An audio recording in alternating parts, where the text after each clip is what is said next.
Imagine an absolutely perfect summer morning. It is August 14th, 2005.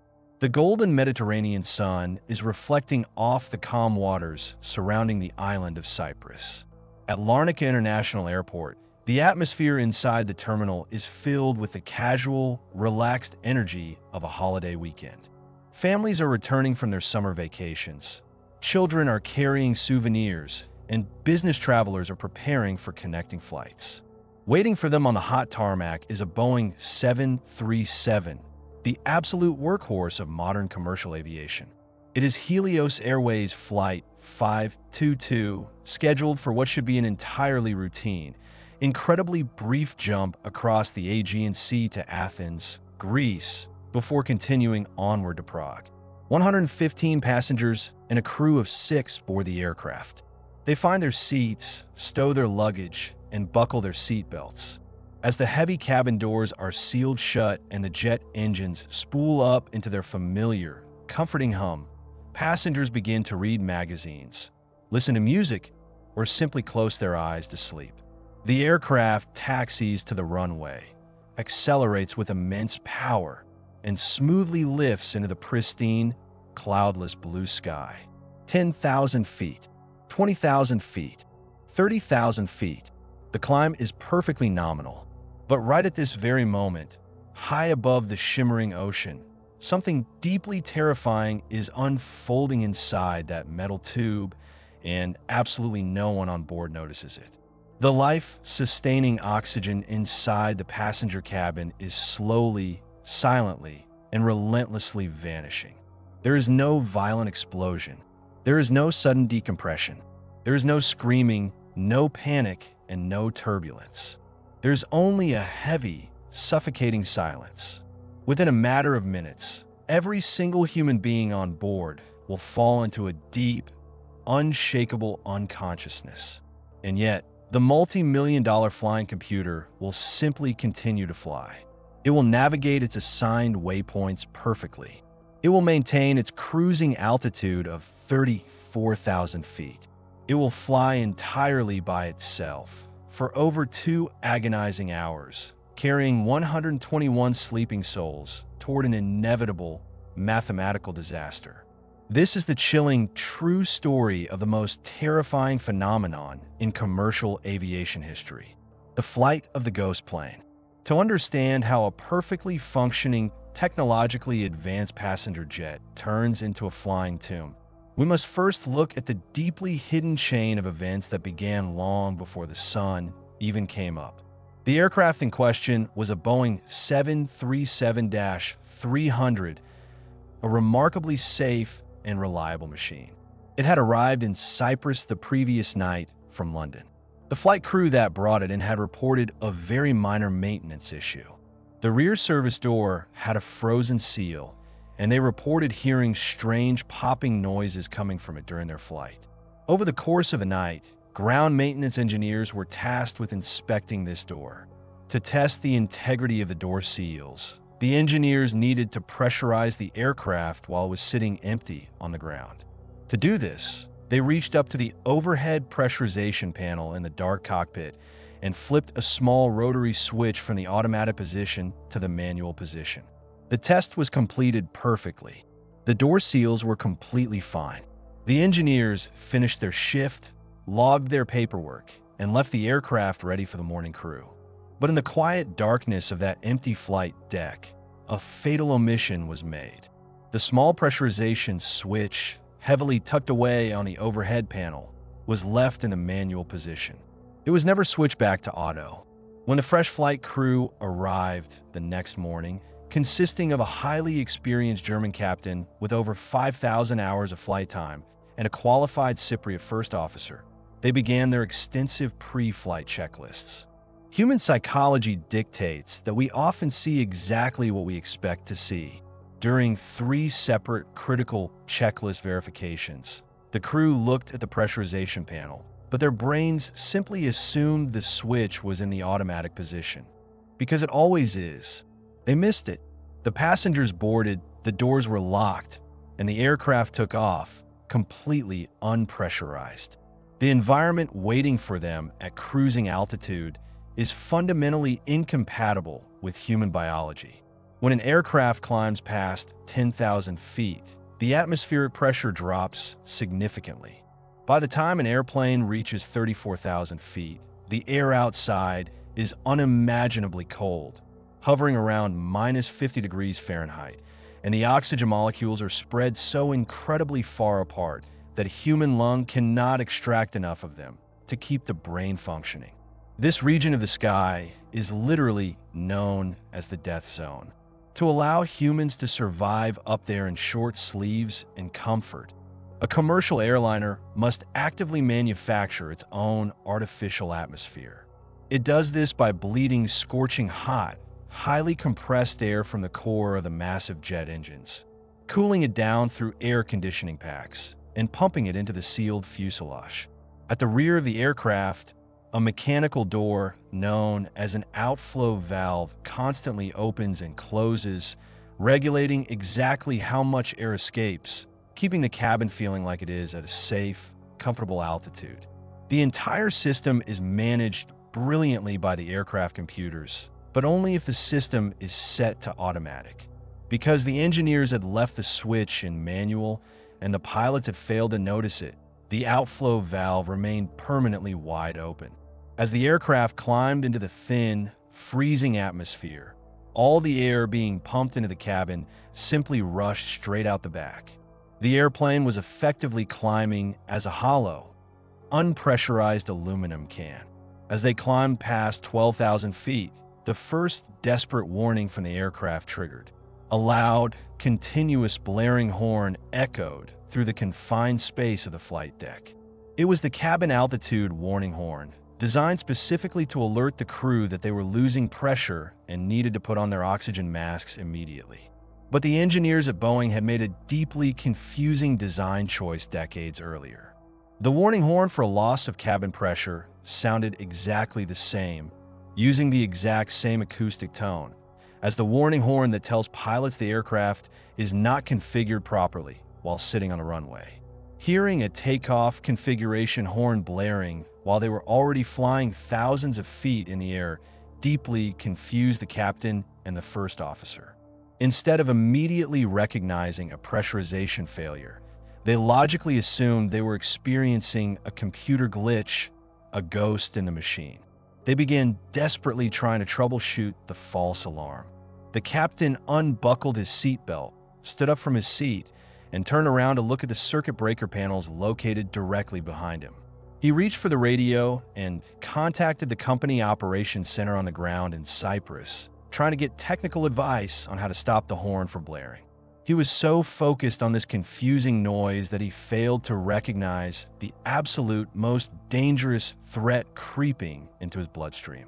What the pilots were experiencing is a deeply insidious medical condition called hypoxia. Hypoxia is oxygen starvation of the brain, and it is the most terrifying killer in aviation because it completely disables the brain's ability to recognize that it is dying. Unlike suffocating or drowning, where the body panics and fights for air, high-altitude hypoxia does not trigger the human panic response. Instead, it slowly shuts down cognitive function. The symptoms begin with a slight tingling in the fingertips, a narrowing of peripheral vision, and a strange sense of detached euphoria. It feels similar to severe alcohol intoxication. As the oxygen levels in the flight deck plummeted, the captain's ability to solve complex problems simply evaporated. His speech on the radio became slightly slurred, his sentences disjointed. The ground engineer in Cyprus asked the captain if he could confirm the position of the pressurization switch on the overhead panel. The captain, standing in the back of the cockpit, his brain rapidly shutting down, completely ignored the question. Instead, he asked about a completely unrelated cooling fan system. It was the last transmission ever received from Helios Flight 522. Moments later, the heavy silence took over. The captain, still standing, likely collapsed against the door. The first officer slumped heavily sideways into his instruments. The conscious human element of the flight was erased. Back in the passenger cabin, the grim reality of physics was quietly taking its toll. As the cabin altitude climbed past 14,000 feet, the automated emergency systems correctly identified the critical lack of pressure. Panels in the ceiling automatically dropped down, deploying 115 bright yellow rubber oxygen masks. A pre-recorded automated announcement began playing in multiple languages, instructing the terrified passengers to pull the masks toward them and secure them over their faces. In the cabin, there must have been a brief moment of intense fear as mothers placed masks on their children and couples held hands. But the passenger oxygen generators on a commercial airliner are mathematically designed for one specific purpose. They are chemically generated candles meant to provide exactly 12 to 15 minutes of life-saving oxygen. Just enough time for an awake and functioning flight crew to violently pitch the nose down and dive the aircraft into the thicker, breathable air at 10,000 feet. But on Helios 522, there was no dive. The plane just kept climbing. The autopilot dutifully followed its programmed vertical navigation path, leveling the aircraft off at 34,000 feet, perfectly tracing the invisible digital highway toward Greece. The chemical oxygen generators burned out. The thin plastic bags deflated, and slowly, gently, the passengers faded into an incredibly deep, narcotic sleep. The human tragedy was completely sealed.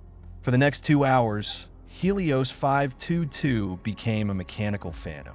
Air traffic controllers in Athens watched the glowing green data block representing the heavy jet enter their highly congested airspace.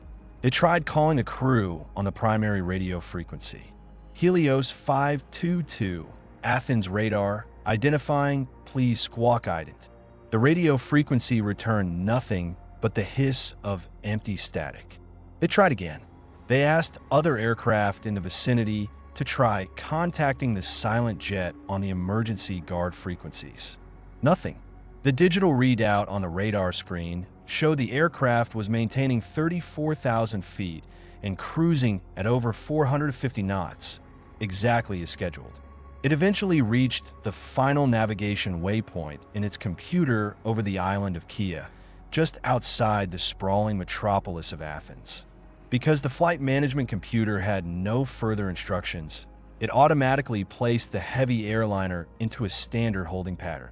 For an hour, the ghost plane flew in a perfect, endless orbital racetrack, carving wide circles through the sub-zero skies, completely uncommunicative, utterly unreachable. The Greek military, fearing a massive coordinated hijacking event mimicking the horrors of September 11th, acted with aggressive precision. They immediately scrambled 2 F-16 Fighting Falcon interceptors from the Hellenic Air Force Base. The fighter jets roared off the tarmac, cutting through the sky on full afterburners, executing a high-speed intercept over the dark blue waters of the Aegean Sea.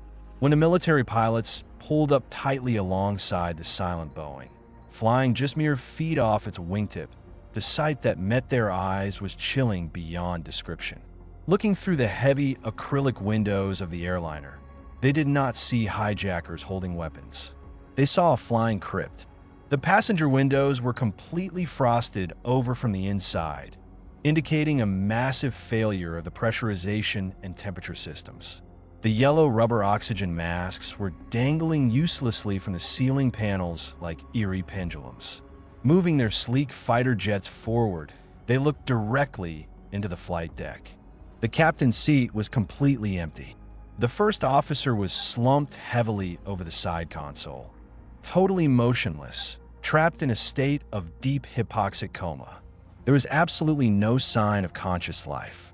The fighter pilots radioed back to military command with a trembling voice, confirming the horrifying reality. The plane was a ghost ship. But just as all hope seemed entirely extinguished, an incredible, unimaginably desperate scene unfolded in the final moments of the flight. The military pilots, maintaining tight formation with the heavy jet, suddenly saw movement inside the cockpit. Someone had entered the flight deck. It was not a hijacker. It was a man wearing the uniform of a Helios Airways flight attendant. His name was Andreas Prodromou. Out of everyone on the doomed aircraft, Andreas had incredibly survived the longest.